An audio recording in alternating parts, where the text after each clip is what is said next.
Welcome to Last Apple Week tonight. There we go. How is everyone today? You feeling well? Is everyone good?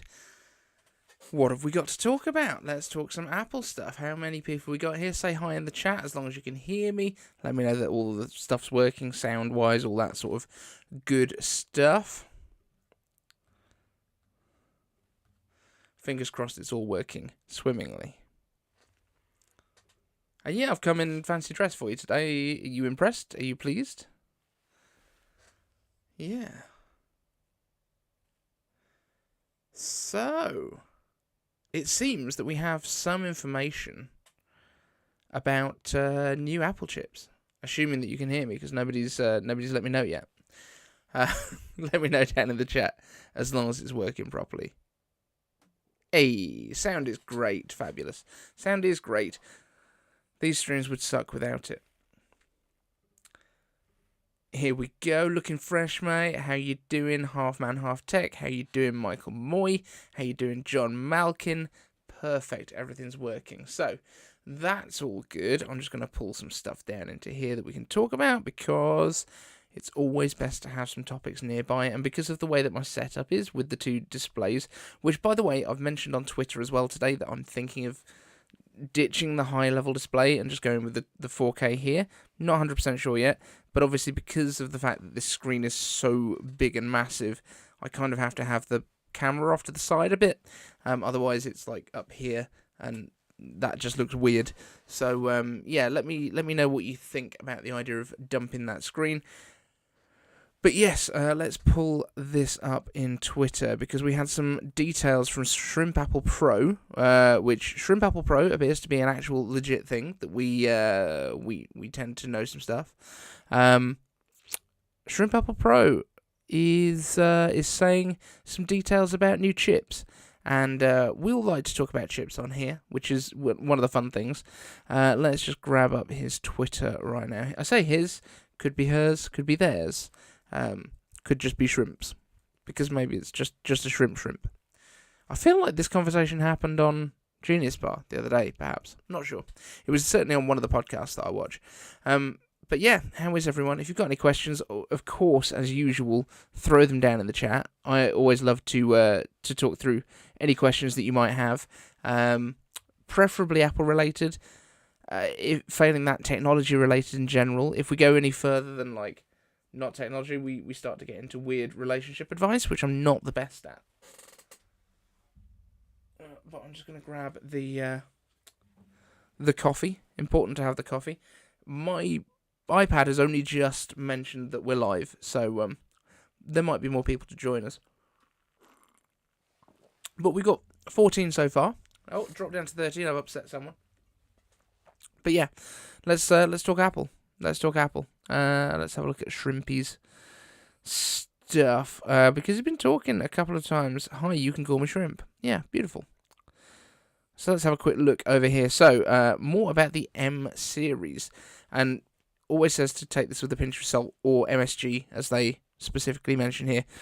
Now, my source agreed that the M1X, so let's take this from the beginning. So, we had a little bit of could we add some Champions League talk as well? No, because that's sport. I don't know sport. What's sport? So let's have a quick look. So we had a couple of bits here. So from a fairly reliable source, A16 Bionic will continue to be 5 nanometers from TSMC's N5P. From the list received the source, so blah blah blah. Slightly better CPU, LPDDR5 RAM, and a better GPU. So let's have a quick look at the rest of this thread, because that's going to be the important stuff. 2 high-performance cores called Avalanche, and 4 energy-efficient cores called Blizzard. This is in the A15. But let's have a quick look here. Hang on. Let's get into the thread. We need to dig a little deeper here. So, no 4 nanometer. That's I've gone from gymnastic bartender to an accountant. Not an accountant, this is my John Oliver look. This is the best I can do. I don't have his glasses. But still, Samsung and TSMC 4 nanometer are just 5 nanometers with a bit of salt and pepper, because they're not actually based on the size of the chips at this point. They're just a little bit different to that. So when we were talking about what is potentially going to go into the iPhone 14 and the 14 Pro, we were hearing that the 14 would stick with A15 chips and that the 14 Pro would potentially get the A16. I don't think that's really what's happening. What it sounds more like to me is that we're actually going to get something like what happened with the Apple Watch, where we got the Series 7, which was basically a Series 6 with a rebadged processor. Very slight changes. And I think that's probably what they would do in terms of the iPhone 14, the base model, and then the Pro would get, like, maybe they're actually going to call it like an A16 Pro, something along those lines, but we'll see on that. Then what have we got here? So the final SoC of the M series, M1X, is what they're calling it, which is basically what they were talking about as being what we would expect to be the M2, would have upgraded cores of Avalanche and Blizzard. Now, my thought on this is basically what they're most likely to do is still call it M2 and still call it A16, but then basically, even if the performance difference isn't huge, they can still do all of that. So that was my first thoughts, and then we had an update today, which is what I was started on too early. So let's go back to that. So more about the M series. Now my source agrees that M1X could be called the M2 instead. 4 Avalanche and 4 Blizzard cores and 10 GPU cores. So a 4 plus 4 plus 10, which is exactly what we're expecting from M2 in the first place. Avalanche, Blizzard, and those GPU cores, we're expecting to get 10. So this is exactly what I expected the M2 to be. But it looks like maybe Apple was going to skip the M2 generation, having Avalanche and Blizzard cores from the A15, and then move straight onto what we would have thought of as an M3, but bringing it back in. I think that's potentially what was being said here. They were going to give it a kind of interim name, but it seems unlikely. So, M2 Pro, COVID and supply constraints are a big problem. Still 2 outcomes. Still ARM version 8 with more cores from the M2, and then there is another option, which is an ARM v9 version, which goes to 8 plus 4 plus 20 GPU cores, which is kind of what we were expecting from M1X originally. We were expecting to have 8 performance and 4 efficiency, but I think they might be playing around with this a little bit. But it looks like 10 plus 2 is more than likely basically what's going to happen, and a little bit faster. But this is the interesting bit for the next couple of weeks at least.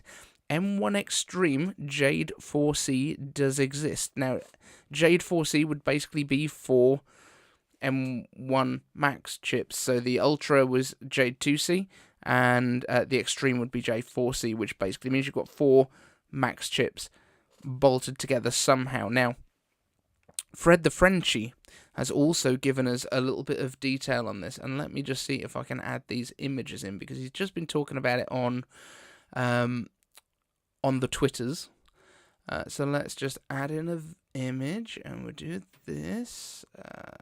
I've been super organized and sorting this out, but I did just grab the images. So we'll throw these up. Hopefully I've got them in the right order. I think I have. So let's start with this one. Boom. And let's make it a bit bigger. So this is some detail that he's just been throwing out there. And Fred the Frenchie was one of the guys that's been talking a lot about what is going on. I know I haven't quite covered myself there. That's quite distracting. But yeah, Fred the Frenchie is one of the guys that we have been looking at his work for a while, especially when they were talking about getting to the Ultra chip, which is basically the 2 M1 Maxes stuck together. So this is some of his theories, basically, on what could be coming with the M1 Extreme is the name that we're talking about for the 4 chip version, which is potentially what we would be seeing in the Mac Pro. So he's also got a couple of others, so I will just see if I can switch this one over rather than setting up another image. I'm so good at this live streaming malarkey, aren't I? Here we go, and we've moved on to the next one. Perfect. So, here are the options. Basically, 2 M1 Ultra chips, basically completely separate. kind of completely as they would normally be. Oh, I've just peeked in behind there, haven't I? Look at me. So that would be over this side. Number 1, duplication. So that's basically 2 sockets on the motherboard. In the middle, evolution. So you basically have 4 that connect together, as you would kind of expect. I think this is the most likely option if they have got those extra interconnects. It doesn't look like anyone's seen these interconnects. Hi, Evan. Welcome, my friend. Sorry to have started without you. But yes, it looks like we could have the second option being with basically extra interconnects on the sides. Now, as far as we know, those interconnects don't exist, so it might be that would have to be created within the socket somehow. And then the third version, now this is the most interesting perhaps, because this involves having DDR RAM slots on one side, which would be upgradable. The same with PCIe slots and SSD slots. So this would be your kind of upgradable version that he's come up with. If you don't follow Fred the Frenchie on Twitter, I think it's definitely worth doing that. And I'll just chuck in the last image now, because there were 3 in the set. Let me just grab it up. This is super the most professional way of doing it, obviously. Here we go. So the first version would be a continuation of the M1 series, reuse the M1 unified memory architecture. Does he need 2 A's there? Am I confused? Is there a different A? Let me know in the chat if I've missed something. RAM capacity limited to 256 gigs. NUMA code constraint. Don't know what that means. I think that's the instruction sets, right? Something like that. Not very optimized. Yep, I get that. Low R&D investment. But also, if you're going to be able to do 2, you could potentially do 4, or you could do 6, or you could do 8. So it would be potentially more expandable if they have some sort of an MPX style setup. Then the next one, you've got new family and naming options. If you go to the evolution, which is the 4 in a monolithic thing. Limited RAM capacity, retains unified memory architecture benefits. Significant R&D, and then the disruption version. This is basically where you can add as much extra stuff as you want. He does question 2 types of RAM, which we'd spoken about, I think, a little bit in the past. The idea that you could potentially have the onboard memory, the unified memory built in, and then you have like the regular RAM working as like a higher level, if you think of it in terms of caches. So you'd have L1 cache is like what is literally right on the chips, and then L2 is a bit further out but a lot bigger. And so that might be the potential way of doing it. He also mentions that this version could have a discrete GPU card as well, because it would also have access to PCIe that's kind of off the chip.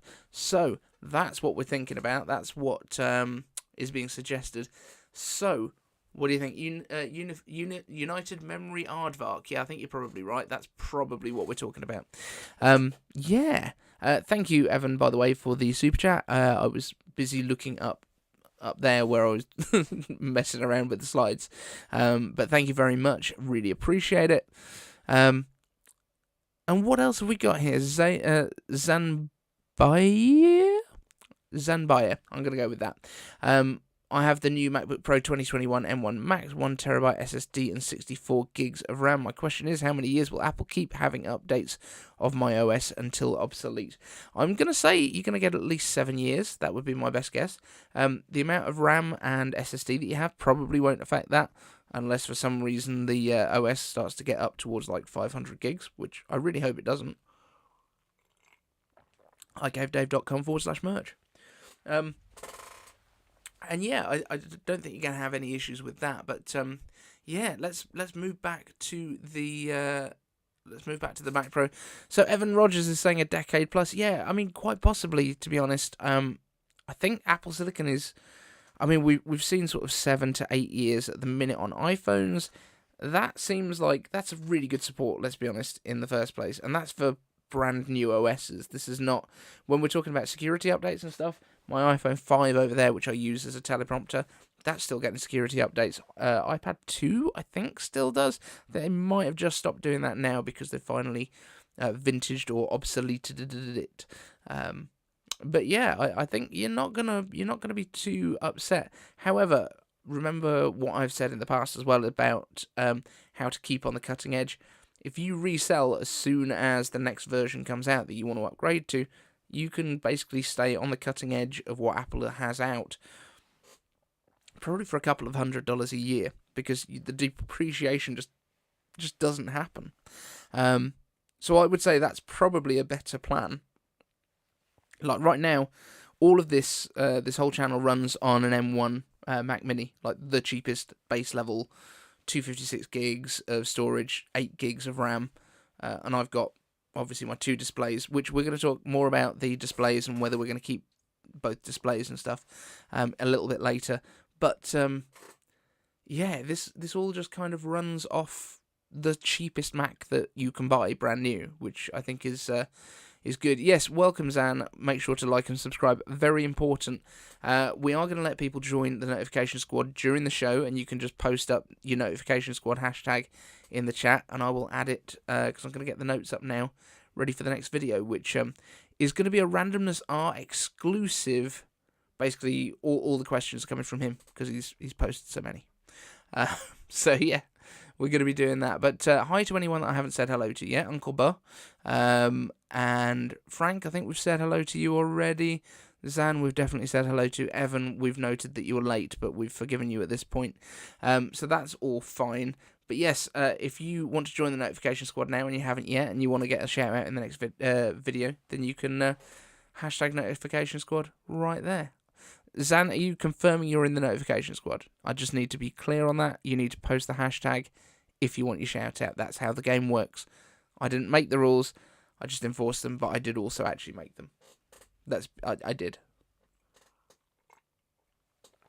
So yeah, these glasses do nothing, by the way. These are some of those crappy blue light things that I wanted for a video. I think it was when we did Data Camp as a sponsor. So when Data Camp sponsored, I did the intro video for it in a lab coat and these glasses because I thought it was cheesy and fun, and it was. So this is why I use them again for my John Oliver stuff. Good times. But yeah, we've had actually some news this week. It's been exciting, hasn't it? We've been able to talk about new chips. We're hearing that we're going to get our M2s. It does look like we're actually going to get M2 at WWDC, which is, great. Who doesn't want M2s? But yeah. What's everyone's big things this week? So, Evan Rogers, so what do you think of the starting and different price ranges on the X1 modular? So you've made up this name already. I like the fact that you've made this up. X1 is potential, I think. However, I think we're probably just going to call it M1 Extreme. I think the little slip of the tongue where someone at Apple said, oh, it's the final M1 chip. That doesn't mean that they're never going to make more M1 chips. That just means that this is the last one for now. So I think the M1 Extreme might be a separate one. I think that would be okay. But all of that being said, what do we think price-wising? I think we're going to be starting at $6,000. I don't think it's going to get any cheaper than that. $6,000 is probably even optimistic. But if we've got the M1 Ultra in a studio that's costing $4K, and that's a binned version, how could they go any less than $6,000? It's probably going to be $8,000. To be honest, if you're going to basically have 2 Ultras in there, in terms of the physical stuff, I'm hoping that they're doing it more chipletty, so that it's easier and they get better yields out of stuff, but I'm not 100% sure that that's what's going to happen, to be honest. Frank Petrie has asked, NHS, ? Do you mean the glasses? No, these are just, like, cheap blue light ones off the internet, and blue light doesn't damage your eyes, just to be 100% clear. If I ever get sponsored by blue light glasses, it's a lie. But thank you for the money, John Malkin, I just got $85 from Apple for my iPad Mini 3. That is an absolute farce. You could have got far more than that if you took it to like a computer exchange or something, I think. I think you would probably get I mean, private sale-wise, what are iPad minis going for right now? So that's $85, so that's US. Let's see what they're actually selling for right now. Who's watched the What If Apple Bought Disney video that I did, by the way? Because not many people have. I was really disappointed. I was super excited for that. Let's see, iPad Mini 3.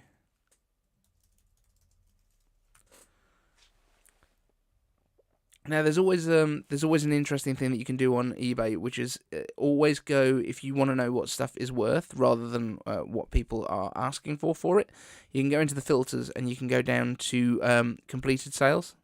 That's really important, because once you go to that, then you're actually seeing what these things sold for. Oh my word, they are actually not going for much money at all. So there's one here that's gone for £42. 85 there. Oh, you know what? Maybe you didn't do too bad. Maybe you didn't do too badly with Apple. iPad Mini 2 is going for $50 on Craigslist in my area. So yeah, Michael, I'm actually trying to get hold of. I think we talked about it in the last video. I'm trying to get hold of an iPad Mini 2 to put into the Macintosh Classic that I've got up there. And the main reason is that one is going to probably contain my M1 once M2 comes out. That's the idea. Because I'm thinking when M2 arrives, I might switch to an Air as my main computer and then be able to dock it to this display. And then the M1 will kind of work as like a file server home system that basically has all the hard drives plugged into it. And then I can access them over the network. That's probably what I'm going to do. But yeah. Yes, iPad Mini 3s, they're going for way less money than I expected. But then the 3 was exactly the same as the 2, but with Touch ID, right? So it's actually kind of out of date. Yeah, it's more out of date than I thought. But the displays in them, because they're Retina from the 2 and the 3, they're pretty great. But it's then trying to find the display controller boards. That's the problem. So Uncle Burr, thank you very much for watching the video. Evan, thank you for watching. Frank, thank you for watching. John... Work? Is that an excuse these days? If you say so, my friend. If you say so. But yeah. Yeah, so there's some interesting stuff going on behind the scenes, which might make me involved in the Apple ecosystem and kind of news things full time. Maybe. Just working out some details. But watch this space. That would be very exciting. And hopefully won't affect the channel at all. Should, if anything, give me more time to work on it, which would be grand. But I have to go back to work on Tuesday. That's very upsetting. I quite like sitting in my little iCave and chatting to people rather than having to do real job work. MacBook Air runs Samsung M8. iPad Mini 6 as dashboard. Okay, I'm confused now. NBA runs Samsung M8. Huh? You're going to have to help me out with this one, Frank. Sorry. Let's have a quick look on Apple Track. What do we got over here? John Malkin, I got $500 for my What If number 1. Okay. So we've got... that's not the website that I expected to be on then.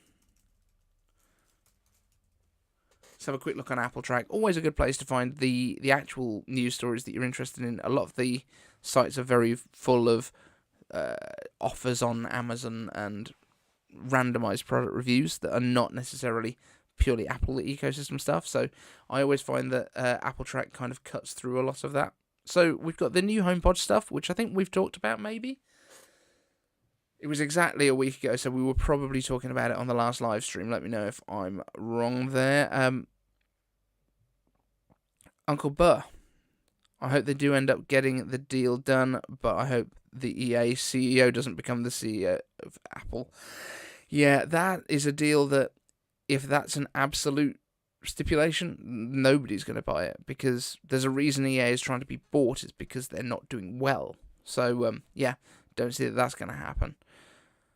Oh, Evan Rogers, Apple appears poised to win the NFL Sunday Ticket rights with NFL Plus streaming, which gives all the Sunday games, not just the Sunday Ticket. What do you think Sunday Ticket, NFL Plus, and a combo package will cost? So you asked me this one in one of the comment sections as well, and I had got it up ready to go.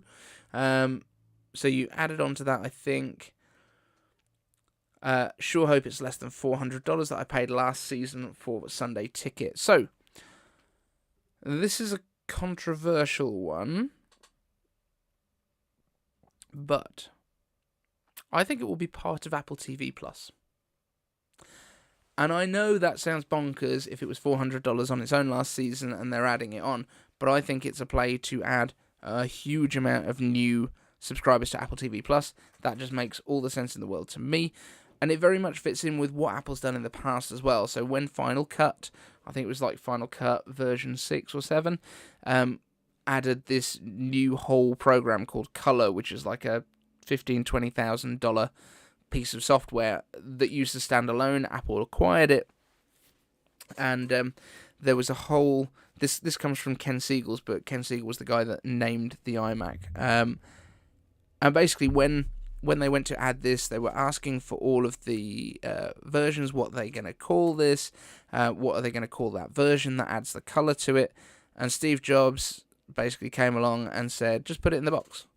And what they basically meant was, we're not going to charge separately for this. This is an add-on to make people have Final Cut so that they keep using the Macs. And this was what they did. So I think that Apple might well do a color on this. And instead of making it a separate add-on feature, if you've got Apple TV Plus, you might get that. I think that might be the way they do it.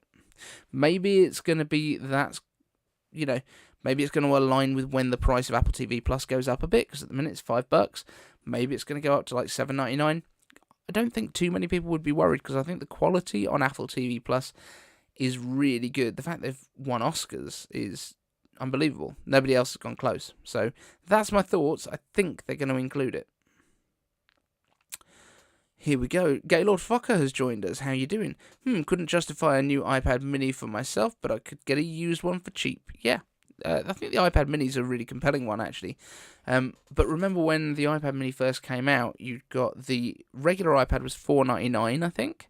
And then the iPad mini came out at $3.99. That's why I picked that one up, because it was the cheaper one on the first generation. And then we got the iPad Airs. When they first came out, they replaced the regular iPads because they just slimmed down the bezels. So the iPad Air 1 and iPad Air 2 were the mainline iPads. And then they split it off to having the iPad Pro and the base iPad. And then the iPad Air came back as like the slight premium. And the mini kind of fell into this weird no man's land in between the iPad SE, which is basically what the cheapest one is, and the iPad Air. I don't really understand why the iPad mini is more expensive than the base iPad. I think they should just rearrange all of those chips and just have them all on the current ones, make the iPad mini a little bit cheaper. I think that would be a really good way of doing it, and then have it just basically go up in sizes as you do with basically everything else, unless you want to call it an SE, which would make the most sense. So, let's see what else we've got. iCaveDave.com/merch. Every time I take a sip of coffee, that's what's going to happen. So, Absurd TV. I always hated how the MacBook Air doesn't have a fan, so whereas the airflow seems misleading. That's kind of the point. I do think that iPad Air probably, the naming doesn't make that much sense anymore, but it is supposed to be the lightest and the thinnest. But the iPad Air only lost its fan when M1 arrived, and basically it's because M1 runs cool enough that it just doesn't matter. What they put in instead was a big block of copper, I think, to use as a heatsink. So it basically pulls away the heat as it builds up quickly, because you're not often going to be doing particularly demanding stuff with it. And even if you are, the M1 doesn't really get that hot. I mean, we're streaming right now, and I'm running at like 56 degrees on my... Let's have a look what we got. So we are running at 53 degrees, on the efficiency cores. The neural engine is obviously doing nothing at all, because that's sitting at 30. The performance cores are sitting at 62, GPU doing nothing because it's at 30 and 30. ISP is at 30. The SoC dies, yeah, we've got all of that. That's 55 overall. SSD is running at 45. And the fan is, I mean, it's doing 1699 RPM, but you cannot hear it. Not even a little bit. So, let's have a quick look here. Frank Petrie, M8 is my monitor. iPad Mini 6 keeps my social media and calendars, etc. Okay, that makes much more sense. Sorry, Samsung M8 is a monitor. That's what threw me off, because we've got M series chips. Yeah, I was getting really confused. So, Vovlol, do you like the new renders from Apple's Square Apple Watch Series 8? I haven't seen your renders, Vovlol. Who's Vovlol? Let's have a look. Are you on Twitter? Let's see. But yeah, I love me some Square Apple Watches. I know that much. Vovlol. Not sure. You might have to help me with that one. If you're on Twitter, did I like the new renders for the Square Apple Watch? Yeah, I absolutely do. Still don't think that's the rugged one, though. I think that's what the Series 7 is. Evan Rogers, Apple TV Plus currently has 25 million subs, including NFL rights at no cost, would easily help drive that number to above 100 million subs.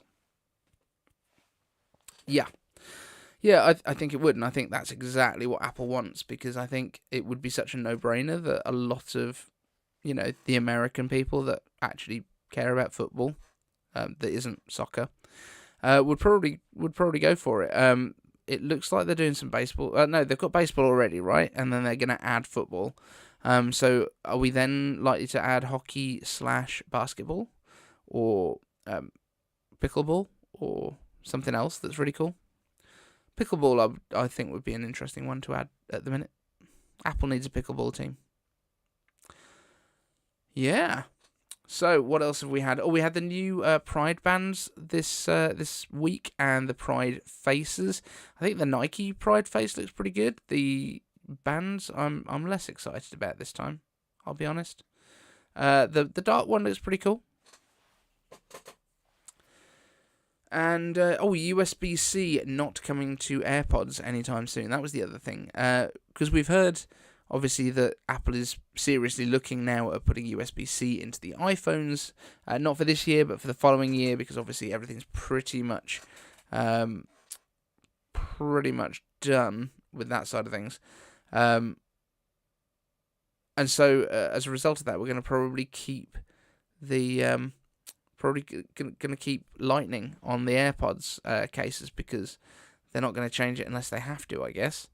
But yeah, is anyone else disappointed, or does nobody else care, just like me? I'm really not bothered about USB-C. I know everyone else loves it and wants to have babies with it, but yeah, I'm down with not having USB-C on everything. Cool. So let's have a look.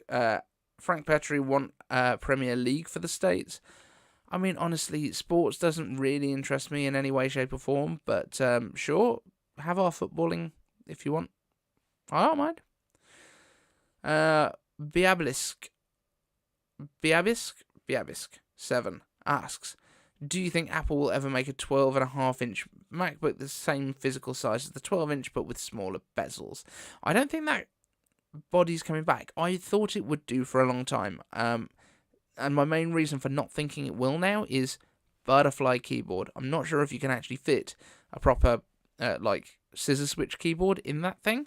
And that would probably be the worst thing in the world, is they brought that back and all of a sudden we had butterfly keys again. People would be very sad. I do think it would be good, though, because I love that design. I'll probably pick one of those up once they get super cheap. But yeah, they're not good computers, and that keyboard is not helping it at all. Lol, I'm waiting for your evaluation of the Apple Watch concept. So this is not a concept. This is John Prosser has seen the physical devices that have been milled at Apple's factories. They were a real thing. Whether or not people believe that or not doesn't really matter. But I do think that it looks great.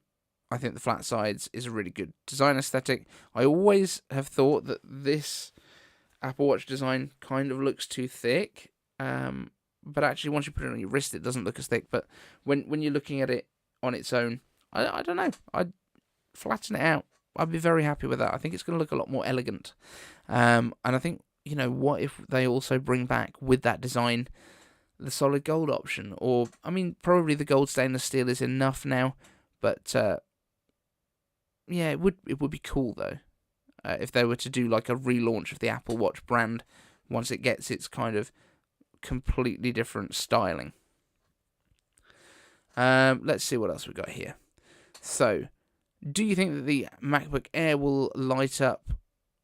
Do you think that the MacBook Air with the light up Apple will be worth lots of money one day, or will the MacBook Pros with the Touch Bar?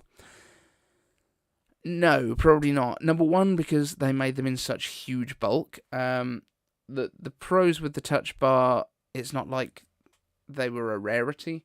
The aluminium MacBooks with the light up apples on the back. I've got one over there, my 11-inch. It's fine. It wasn't a pretty computer even at the time. I think Apple was so big by the time that it came out that it's not like the older collectible Macs like the G4 Cube, which I've got sitting over here with a light sitting on top of it at the moment, and my Mac Mini. I don't think it's going to be collectible, but collectability just comes down to how much someone wants something and how many people want it. And if there's more people that want it than the supply, then you do okay. But there's not a great deal that goes wrong with them physically. Evan Rogers, will Apple ever release an 8K monitor? It'd be 40 to 48 inches. I think they will. Whether it'll be anytime soon or not, and actually whether it's going to be 40 to 48 inches, I'm not sure. I think for 32 that they've got for the 6K right now, let's be honest, we've just been going more and more pixel dense in the past, so maybe. Probably actually would be around 40 to 42 inches, but that's going to be incredibly pixel dense because I've got a 4K here and I'm 18 inches away from it. I can't see any pixels. John Malkin, I like the flat-sided watch, the ME2. I think it looks really cool. That's one of the few things that might get me to upgrade.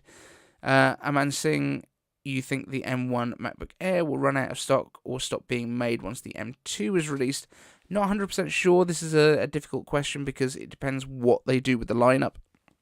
I think we will have an M1 system that's still available. Whether that's going to be a MacBook nothing that's kind of replacing everything at the bottom of the range, or if they just keep the MacBook Air around at a lower price. I'm not 100% sure yet, but I don't think the M2 is going to come in just as a higher price point. I think the M2 will replace the M1 where it was pricing wise, so I think there will be a $999 M2, and I think there will be at least a $699 M2, maybe a $599 M2 in a Mac Mini enclosure, and I do think we might get down to that $499 M1 Mac Mini, especially, and I've said this in the past, but now that you can get M1 inside an iPad Air, if you think about the amount of cost that goes into the display and the touch panel and the batteries on an iPad Air, take that away from the $599 that it costs, you can definitely do a $499 Mac Mini with M1 inside it. It's doable. So that's my thoughts anyway. MacBook Air M2 comes with black or white bezels. I think white. Or at least off-white, which is the same as on the iMac. I think it is going to be that lighter look, and I do think everyone's going to love it, and I think you will see a lot of Windows computers doing exactly the same within about 6 months of it being released, if that's what happens, and probably even adding notches. I think that's what's going to happen. John Malkin, I kept my Apple Watch 3 hoping for a redesign, but will buy something this year. I think we are getting the redesign this year. I think it's going to happen. I think it's coming. I think it's going to be all flat, and I think it's going to look cool. Vovlol, I'm from Ukraine. It's very difficult for us. What do you think about Ukraine? Your support or help for Ukraine as a defender of the free world? Of course, yes, of course we're on Ukraine's side. There's not a massive amount that I can physically do myself, but yes, if you look on my Twitter, I've had your flag on there right from the start. I know that's not helping a huge amount, but yeah, I've worked with Mac Pro in the past. We've done some stuff like that. But yes, 100%, we're all behind you. I've got some Ukrainian friends, and obviously, very difficult time for everyone. And yes, we're certainly on your team. Uncle Butt, a gold square Series 8 will be great, is what I meant. Okay, that's cool. That's cool. I'm with you. Frank Petrie, I remember when all computers were beige. Yeah, they were. What was everyone's first computer? Like, the first one that we had in our house that I used on a regular basis was a BBC Micro. And that was so beige it hurt. And that was all the computer built into the keyboard. And then you've got like a black keyboard deck with the big old clunky keys. Yeah. Vovlol asks what colours will be in the iPhone 14 Pro. From what we've understand, we're going to be getting basically graphite, silver, some form of gold, as usual, and purple. Purple seems to be the other one that's coming. Ian's Elbow has done some lovely renders for us, which is great. I mean, he did them obviously for John Prosser. But yeah, looks really, really good. John Malkin, Atari 800, still have it. Wow, that's some old school. Arjan van Voort, Acorn Atom. So Acorn was, I think the Acorn Atom was basically the BBC Micro, right? Evan Rogers, the AR VR rumours are reaching a roaring pitch. Discuss.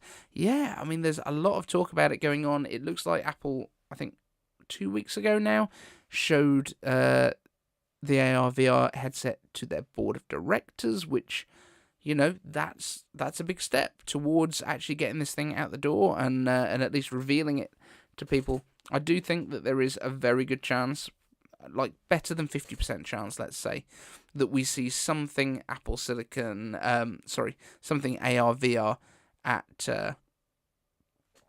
DubDub. I think whether it's just software or whether there's actually some hardware revealed. Sorry, my mic is just crimping a lightning cable over here, so I don't want that to kill it. There we go. Just get that out of the way. That probably just sounded awful while that happened. Very sorry for that. I also need to replace this chair. It's very, very creaky. Don't need creaky ones. Evan Rogers, I had the classic Mac black and white display and a dot matrix printer. We had dot matrix as well. We had with the weird paper with the holes up the side so that it went through the spooling. Yeah, it was good. Arjan van Voort, same here, still have it. The Acorn Atom is the little brother of the BBC Micro. Yeah, I knew it was pretty close because Acorn is the A of ARM, I believe. Acorn Research Machines? ARM? Yeah, something like that. Mac Pro M1 Extreme and the new 7K XDR display when it comes in June on the June the 6th. So I don't think we're getting a 7K XDR display. Don't think that's a thing. I think if they're going to go from 6, they'll probably go from 6 to 8. But I don't think that's what we're going to see. I think we might still get 6K on the new version, but with better backlight stuff and maybe a reduced price. If they could get the 32-inch display down to like 3,500, I think that would do really well. Thomas Ravenstein, good midnight. P.S. Nice suit, very cool. Well, thank you. It's not actually a whole suit. I've still got jeans on down here, and I haven't even tucked in my shirt because I'm just a rebel like that. Frank, finally pro apps for the iPad. My fingers crossed, please. Let's do it. Let's just get those pro apps. Let's get Final Cut. Let's get Logic on there. Let's get all of that stuff because it's been too long. Apple's had plenty of chances. They've had 2 years, even that everything's been on the same architecture platform, so I don't see why we wouldn't. Evan Rogers, continuous stationary form paper, the dot matrix paper. Yeah, okay. Yeah, but it's got holes up the side so that it can feed it through easily. It's good. John Malkin, cheaper display. Nope, I think this is as cheap as we're going to get, is the $15.99. They might drop it down to like $1,000 at some point, but I don't think they need to be honest, because the people that are going to buy it, I don't think many people are going, oh, but if it was 1,000, then I'd have it. I don't think they'll do that. Vovlol, the new iPhone price list. Yeah, I think the new iPhones, it looks like the Pros are going to go up about $100, and the non-Pros are staying at the same price, but obviously you've dropped the Mini that was the cheapest, so you're going to start at the 14, and then you're going to go up another 100 to get to the 14 Max, and then they're leaving the gap and putting the 14 Pro 100 above that. Megan, need Face ID on the 32-inch monitors, please and thank you. Yeah, I still don't know why we haven't got that on any Macs yet. That's really confusing, because in the Big Sur code, there was support for Face ID. Now, is it possible that that was purely there because they were testing it using iPad Pro hardware? That would be my guess, because obviously when they were writing Big Sur, that's when they were also testing on the A12Z, so maybe it's a hangover from that. But yeah.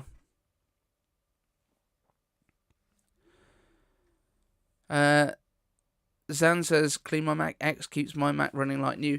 They were actually one of the earlier ones that did a sponsorship with us, and that's the software from MacPoor from Ukraine. So, yep.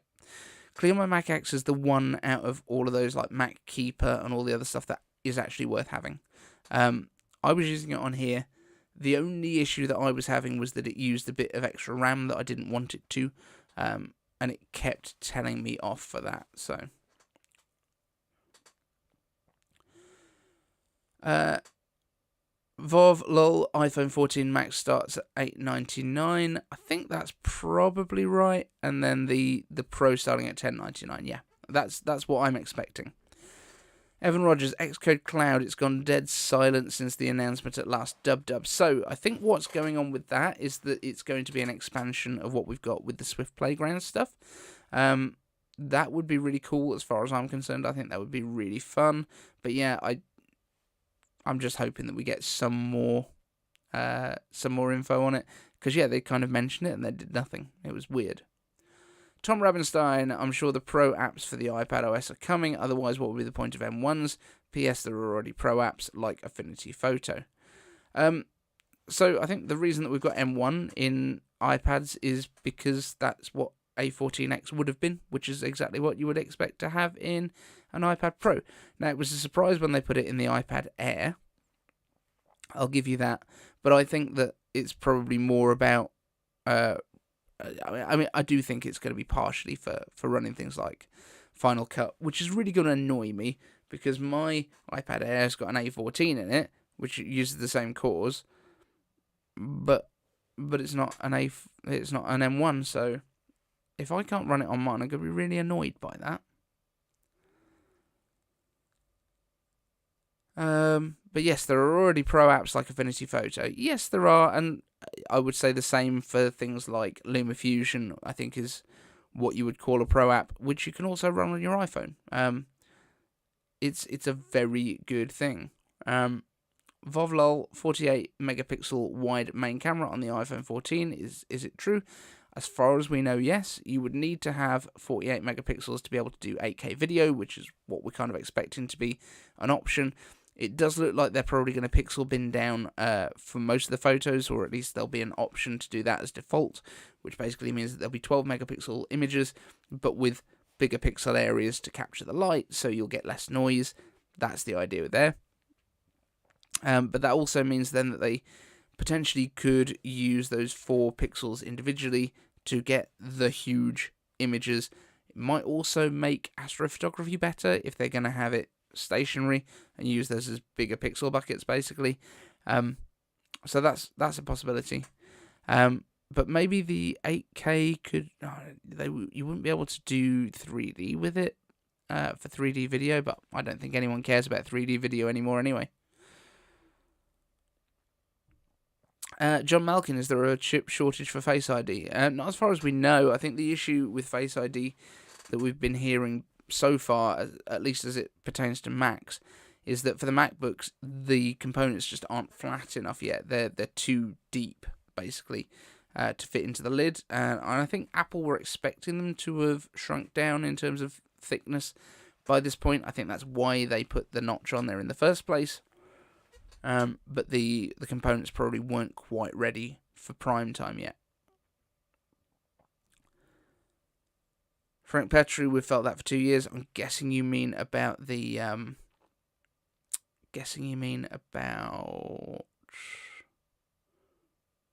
forgotten what we were talking about for 2 years. Oh, Pro apps, probably.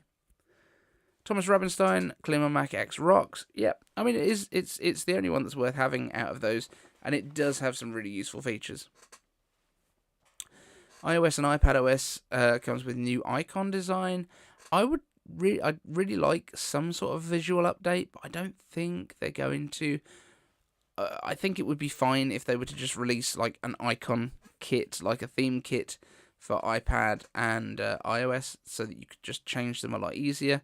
Because then we can deal with it ourselves. We don't even need to worry about waiting for Apple. Will Apple abandon Center Stage on the Mac following the mixed reviews on the Studio Display? I don't necessarily think so. I don't think it's the fault of Center Stage. I think it's the fault of the combination of Center Stage with the hardware that they've used. Honestly, they just need to use a slightly bigger sensor, I think, for these things, if they're going to do Center Stage. That would be my thoughts. And obviously it's an A13 inside, which isn't something... I mean, you've got A13 Center Stage on the iPad, the base model. So I guess that exists. But it doesn't necessarily make it great. Frank Petrie, is the rumoured Lightning 2 hardware or software? I haven't really heard much about rumours for Lightning 2. I think there's been a couple of people that have discussed the possibility of it, but I haven't heard any solid rumours that that's what Apple wants to do. And certainly with the situation in terms of the laws in the EU, seems unlikely that that's going to be a winner. Vovlol, iPhone SE fails all projected sales. Yeah, I think that design's just done, though. I don't think the sales are as bad as everyone makes out. I just think that they're just not exciting enough. Thomas Rabenstein, Apple just announced that they do not expect any growth for the iPhone 14. The market is probably served when the time when everyone bought a new iPhone every 2 years is apparently over. I think they've kept the predictions at 220 million for this year, but I'm not sure that Apple announced that. I'm sure that this was a leak that it had stayed at 220 million, where everyone thought that they were cutting production. So, I think that's probably the situation. But also, the 14 isn't going to be a massive upgrade over the 12 and the 13 from the sounds of things. I mean, I think it's going to be fine as an update from the 12, but from the 13, probably not going to excite too many people. Evan Rogers, why do iPads and iPhones have better webcams, so to speak, than computers? Very simple, depth. So if you look at how thick this is my iPhone 12 Pro Max. So if you look at the kind of profile of that is much thicker than the lid of a MacBook. So the difficulty with a MacBook is that you're not going into the thickness of the MacBook, you're going into the thickness of the lid itself, and the lid is very, very thin, basically. So there's not enough depth to have the kind of lens arrays that you would have in these. Like, they have 7-8 element lenses, more than that probably now, because I think 7 element was iPhone 7. So I think that's probably the issue. They don't have enough physical space going back. And then if you don't have enough depth to it, then you can't go wider because you haven't got space to focus the light in onto the sensor. so there's no point in having a bigger sensor, therefore you're not gathering as much light. And this is one of my big arguments as well, is that, like, it's not just MacBooks that have webcams that suck. It's basically all laptops. I don't think there are any laptops with a really good webcam. So that's kind of a physics issue rather than much else, I think. Vovlol, Apple TV Plus serials,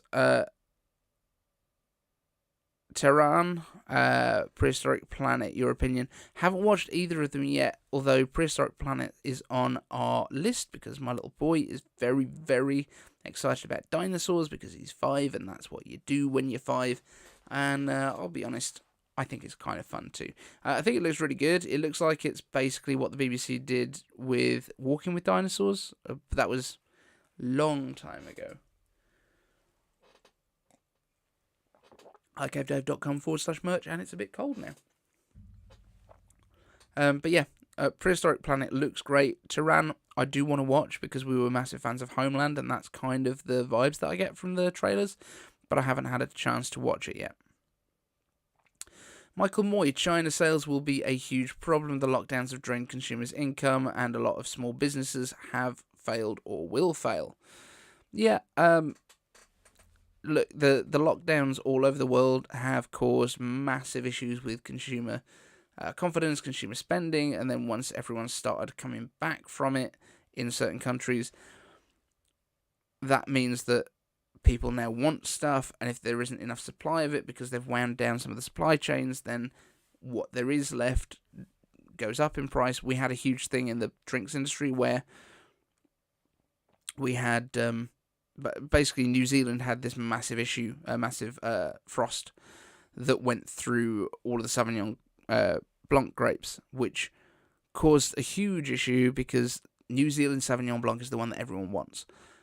So as soon as that supply dropped to about 40% of what it would normally be, the price obviously jumped massively up, and then a lot of the supply that did exist went to the Chinese market because they were willing to pay far, far more, because then they would be able to kind of have the exclusivity on it. So that's basically what happens, and in a lot of cases here, we've had low demand for a lot of businesses throughout lockdown, and then all of a sudden the demand spikes, but the supply isn't there yet because it hasn't ramped up. This was a massive problem in the drinks industry as well in terms of beer, because obviously there's a lead time on brewing beer. So trying to get the beer out to the wholesalers and then to the bars and then being able to sell it, there's a lead time to that. So I think that's a massive issue and why a lot of small businesses have had problems. Although, honestly, Michael Moy, who asked the question, far better on economics than I am. John Malkin, I think the economy is impacting Apple with $6 a gallon gas and petrol. If only we could get it that cheap. Right now it's about £2 a litre nearly over here, which is £9 a gallon, which would be about $13, I think, a gallon in the UK. So count your lucky stars, guys. Thomas Rabenstein, but the camera in the studio display should be much better because there is enough space. Unfortunately, Apple has saved money there. What Apple has done from the looks of things with the studio display is they've used the same physical camera hardware that they use in the cheapest of iPads, that $329 one, which has the A13 in it, which is already paired to it because that's what they use. So that would be my guess. And then, yeah, but the problem is as well, when you're taking a 4K, I think it's a 4K image that they're then cropping into, and then you're throwing that cropped image onto a 5K display, especially if you're going to see it at full screen, that is going to look noisy and it's going to look crap because you haven't got enough pixels to fill the screen at the best of times, and we're not talking about the best of times. That's basically what's going on there. This is why I really like this camera that we're using right now, which is the OBS Bot 4K Tiny, and it's a 4K camera, and if it wants to follow me around, which it does pretty nicely, and I really need to actually film the proper review for it, it physically moves. It's not cropping into a frame, it's physically following me around the room. And I think it does a pretty good job.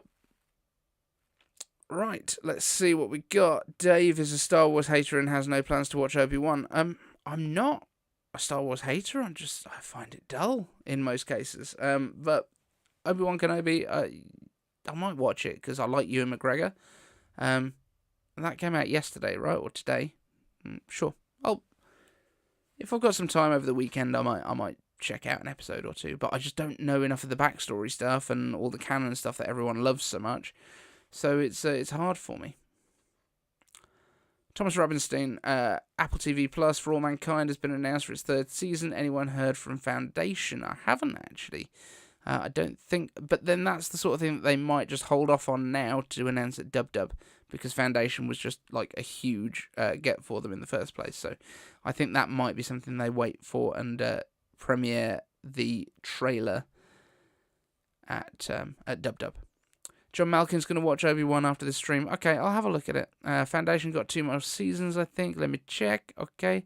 Foundation got a second season, but I bet they have plans to go all the way through 1,000 years, I hope. Cool, that's good to know. Cool. So let's see. I don't have a car, use public transport and rent out my parking space, says John Malkin. Oh, what's going on with this? There must have been more of a thing here. I've just been looking actually at electric cars. There's this one called the Funky Cat or something, I think they call it over here.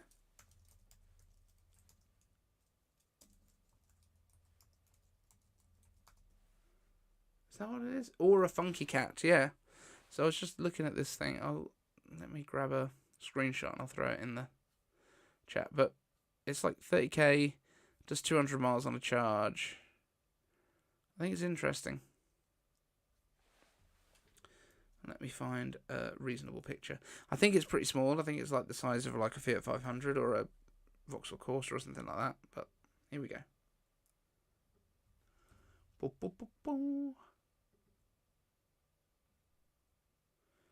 I do want an electric car. I really want a Cybertruck, but they're still not ready. And they're not massively more expensive than this. But here we go. Let's ping. Oh, that's far too big. Oh, we were doing much better before. Yes, this is the Aura Funky Cat. It's a Chinese one, I think. And they go on pre-sale fairly soon here in the UK. So I just thought that was interesting. I think it looks kind of cool. It's kind of got a bit of a Beetle kind of vibe going on.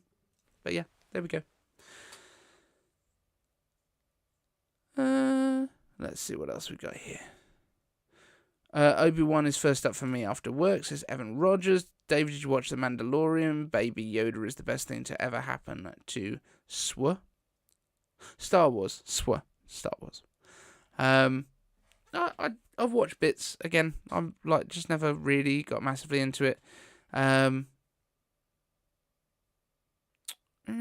Malkin, I'm disappointed with Foundation. Oh, really? Oh, interesting. Frank agrees with me about Star Wars, hopefully. Not anyone else. Loving the brand new Star Trek, says Megan. See, I was always a Next Generation guy when I was at school. And like, I was a big fan at school. Next Generation, Deep Space Nine, a little bit of Voyager, then went off it for a bit. Really liked Enterprise. Thought that was good with the Quantum Leap guy. But yeah. And I did watch the first series of Picard. I haven't watched the second one yet. But you can't hate on a bit of Patrick Stewart. A bit of Patrick Stewart action. Yeah. Michael Moore, the background of Star Wars is that it came in at a time where graphics and sets were quite crude by today's standards, and perhaps younger adults have different expectations. I'm not too young for Star Wars. I like the look of it. I like the feel of it. I've enjoyed the Star Wars attractions at Disney parks. Just never got that into the kind of background of it for me. Michael Moore, biggest issue for me is range. Okay, so this is back to electric cars now, I'm guessing. 197 miles, how often do you drive that far without stopping? Like, honestly, I don't think I might have done. I've been up to Scotland once that I drove. That was a mistake. Never drive to Scotland from the middle of the UK. So it takes a really long time. But yeah, I mean, how often do you, How often do you need to drive further than that? Like, every motorway services has got fast chargers. It takes you 45 minutes to get from 15% to 80 odd percent, which is the vast majority of your range. Yeah, it's not a problem. I really don't see why people criticise the range. John Malkin, I like the car. Michael Moy, most people with I know with an EV also have an ICE car, internal combustion engine. Yeah, not for long. It's not gonna hang around for long. Evan Rogers, that fugly. You don't like it?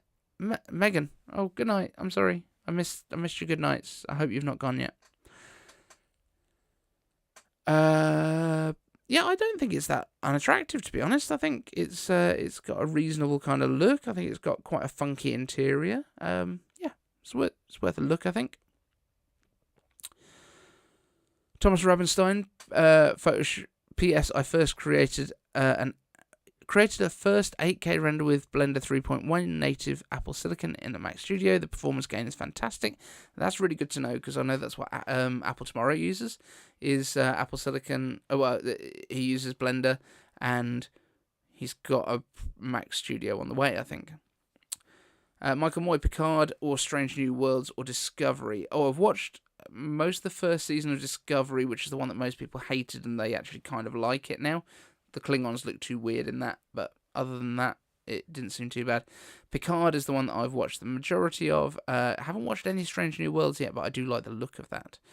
John Malkin, I saw a 2022 Director's Cut Star Trek The Motion Picture. Really? They've done a Director's Cut now? Is the director even still alive?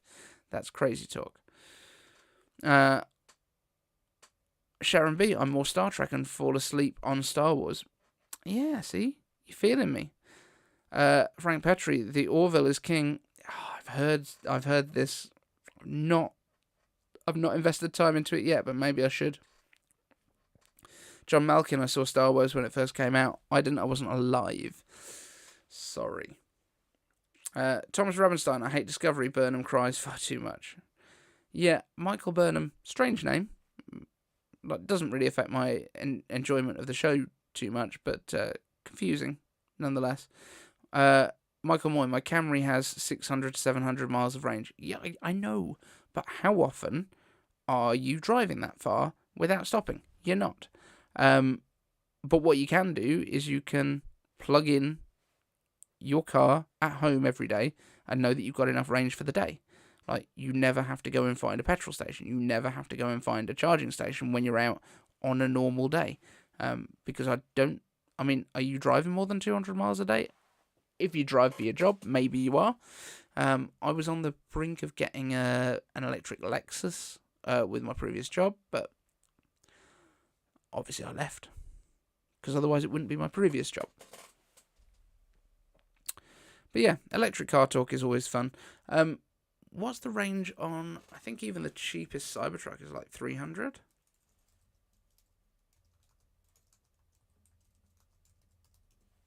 Let's have a look. Oh, 250 miles on the cheapest one, which is the single motor, dual motors, 300 plus miles, and the top tier 500 miles on the Cybertruck full electric. So I think, again, 500 miles, that's going to get you far enough. So, yeah, I still think Cybertrucks, we're going to be, that's what I'd like. Read up on solid state batteries. I've read up on it. I just find battery technology really dull to read about, I'll be honest. So I don't tend to read for very long about it, but I do understand that it would be good. It's the 2001 Director's Cut with remastered audio and special effects in 4K on the on Star Trek 1, the motion picture. Cool, interesting.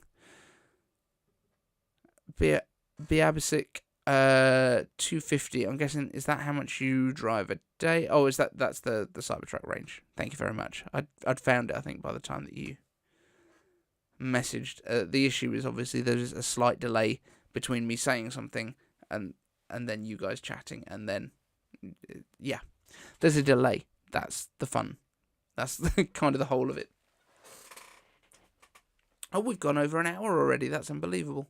Yeah, has anyone got any big questions that you want me to answer before we finish off for today? I'm going to try and do a iCave Answers video tomorrow. So if you want to throw anything in the comment section, I will try and get to them. It might not be tomorrow. I think we're going to do that exclusive one specifically for randomness for tomorrow, just because then I haven't got to read his name every single time. I think that would be good. But if you have got anything that you would like me to answer in a video, because we'll be doing Monday and we'll be doing the rest of next week, obviously.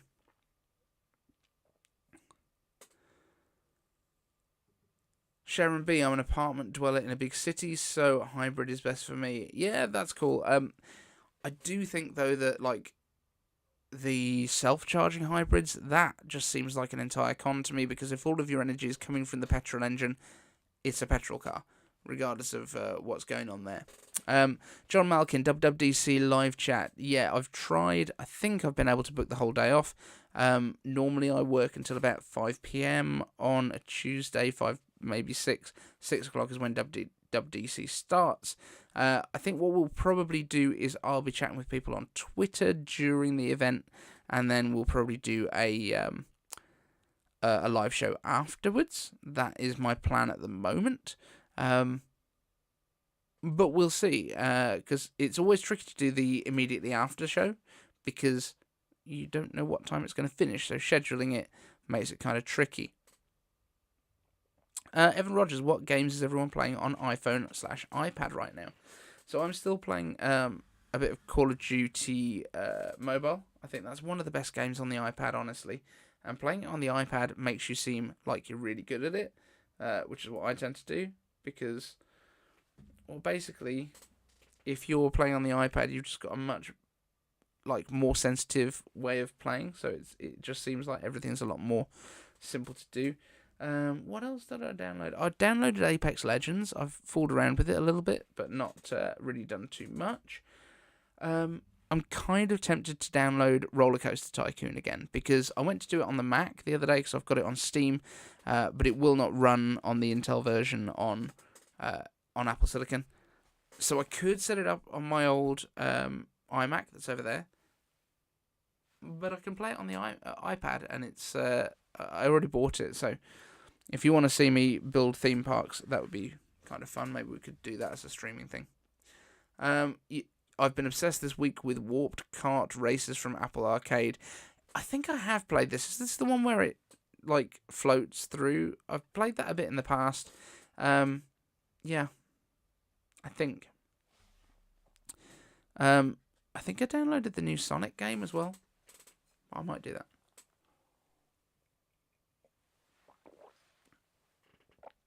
Michael Moy, there are plug-in hybrids which are interesting to me, but I'd need a residence with a garage. No fun plugging in when it's 20 degrees below outside or a few feet of snow on the ground. Well, I don't know. You just plug it in and then you leave. I don't think it matters where it sits. John Malkin, Marvel Strike Force. I used to play that. It's been quite a while. Thomas Robinstein, to be honest, none. You're not a gamer. That's fair enough. Michael Moy, I play chess on my iMac. Trying to play chess on a mobile device has the problem of your fingers slipping and making the wrong move. Grandmasters have lost matches over a mouse slip. Yeah, I can see that happening. One of the big ones that I really like is I really like XCOM games. I think they're just great. But I was always like a Warhammer player. When I was younger, I used to paint the miniatures and all that sort of stuff. So XCOM is kind of as close as you can get to that, because it's the turn-based sort of strategy stuff. I really enjoy that. Frank Petrie is calling you sausage fingers for your chest messing up. Awkward. Vovlol, M2 comes on Apple October event this year. I'm hoping that we're going to get M2 at the WWDC. Let me know. In fact, let's do a quick poll. M2 at WWDC.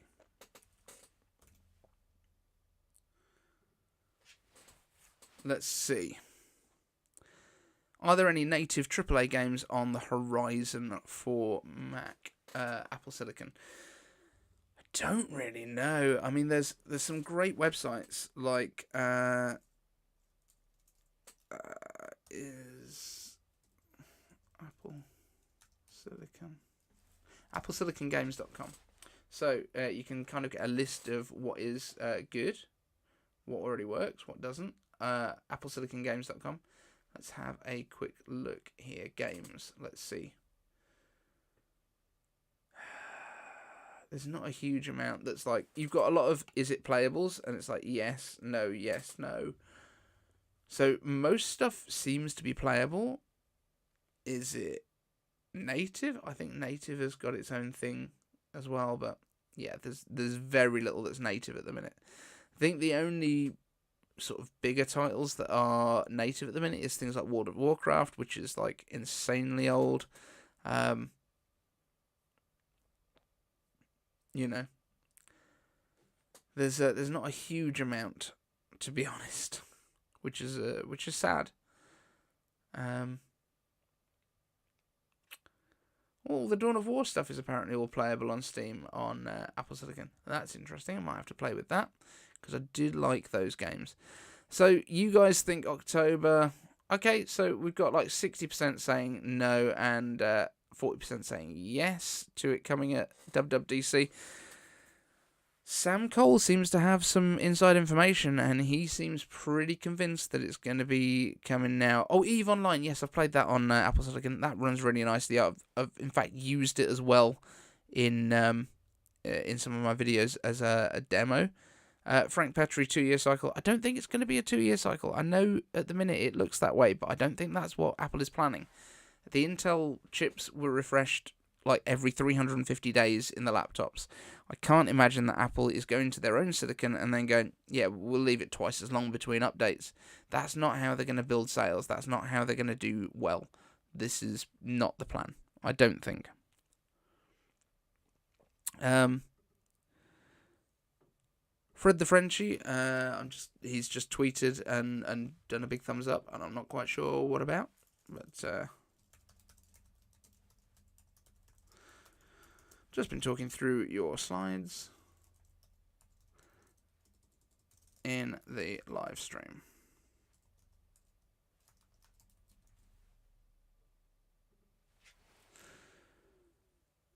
It's Craig Federighi's birthday today. I didn't even get him a card or anything. I'm going to have to get onto Moonpig or something, maybe email him.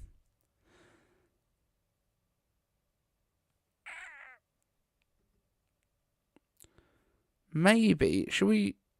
What would Craig's email address be at Apple? Should we just live email Craig Federighi now? Say happy birthday.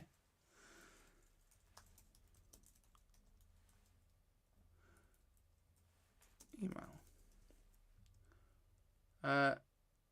It's Federighi at apple.com apparently.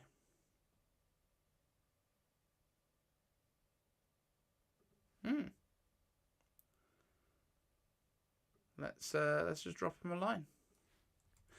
So did you guys know that I have a new email address set up for iCaveDave? So it's dave@icavedave.com. Seemed to make sense. I'm going to just drop Federighi an email. Why not? Say happy birthday.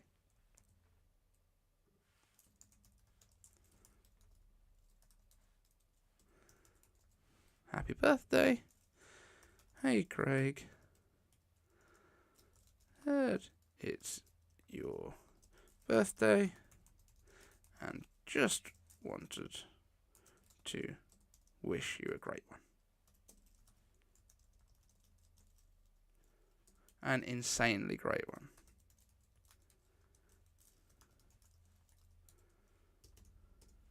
Kind regards. iCaveDave.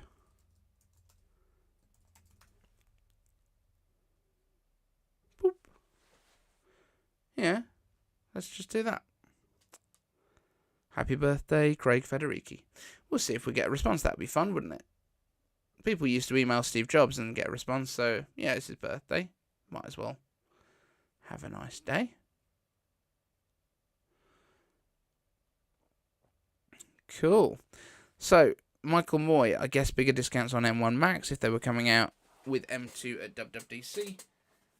No, because there's supply constraints and they're still really quick. So, I don't think the retailers would know at this point. That's the issue, is that bigger discounts on M1 Max would be predicated on the idea that the retailers knew that M2 was definitely coming. And if they don't, then they won't have the option to do that.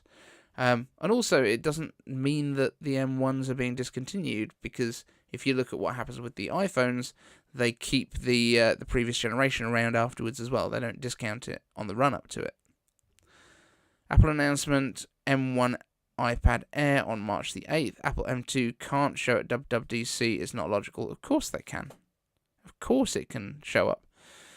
That's like saying because the Apple TV HD still ships with an A10X or an A10 or whatever it is. What is it? Hang on. Let me go and get a bit of an Apple TV.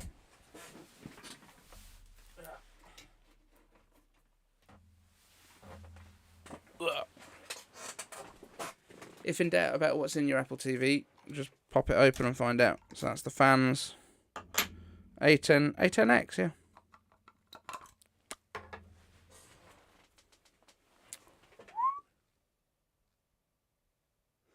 Still got a bit of thermal paste on it, but apart from that, yeah, just because they've got other stuff out doesn't mean that they can't. And as I say, I don't think they're gonna get rid of the M1. I don't think M1's going to be discontinued because M2 comes out.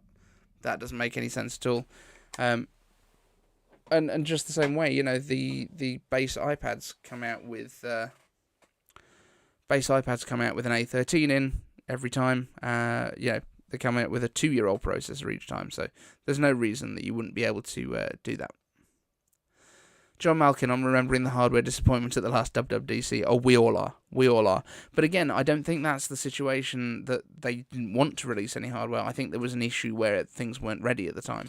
And it looks like the M2 stuff that they wanted to bring out was probably going to be at the spring event, because we were hearing that people have been working all the way through Chinese New Year, through Lunar New Year, in order to get the M1 MacBook Pros built, which we thought were going to have M2 in it and potentially no touch bar, because they're not changing physical hardware in any meaningful way. There's no reason that it would leak out what was going on. So I think that's potentially part of what's going on here. I think that whatever we're going to get is going to have the M2 in it, and yeah, it's going to be one of the first M2 devices. That just makes sense.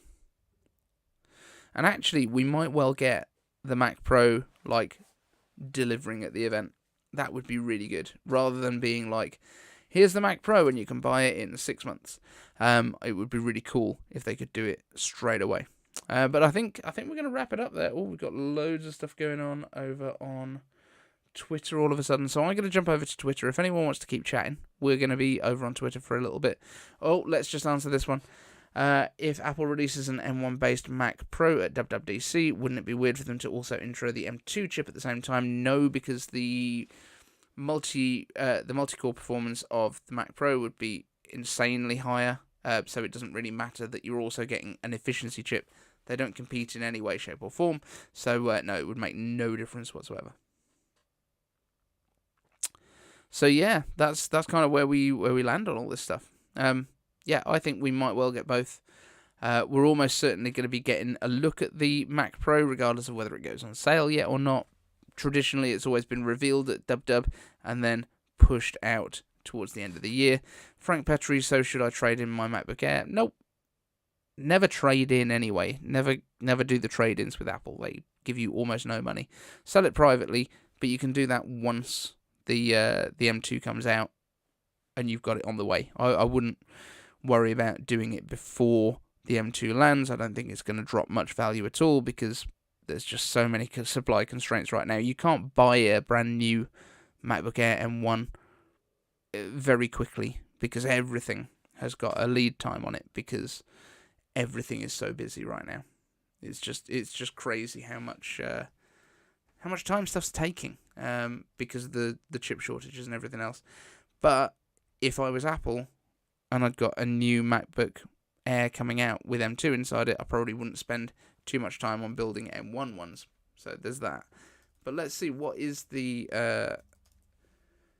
lead time at the moment? If I wanted to buy a MacBook Air, a base model, how quickly can I have it?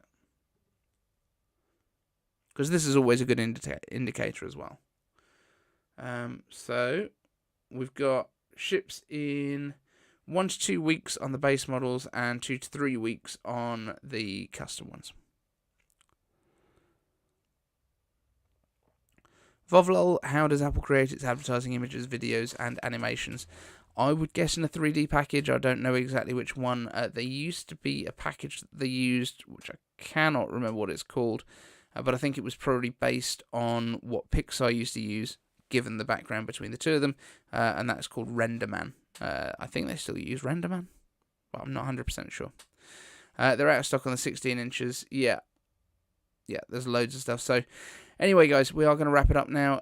Your local Costco has the base MacBook Pro Air Mini and 13 MacBook Pros in stock. Yeah, they'll be stocked up, but they might start discounting soon. That'll be interesting. Okay, guys, thank you so much for all joining us today. We are going to wrap it up there, and I will try and get a answers show out tomorrow, so there'll be something to go with on a Saturday, which will be fun for everyone. Thanks so much. We will see you in the next one.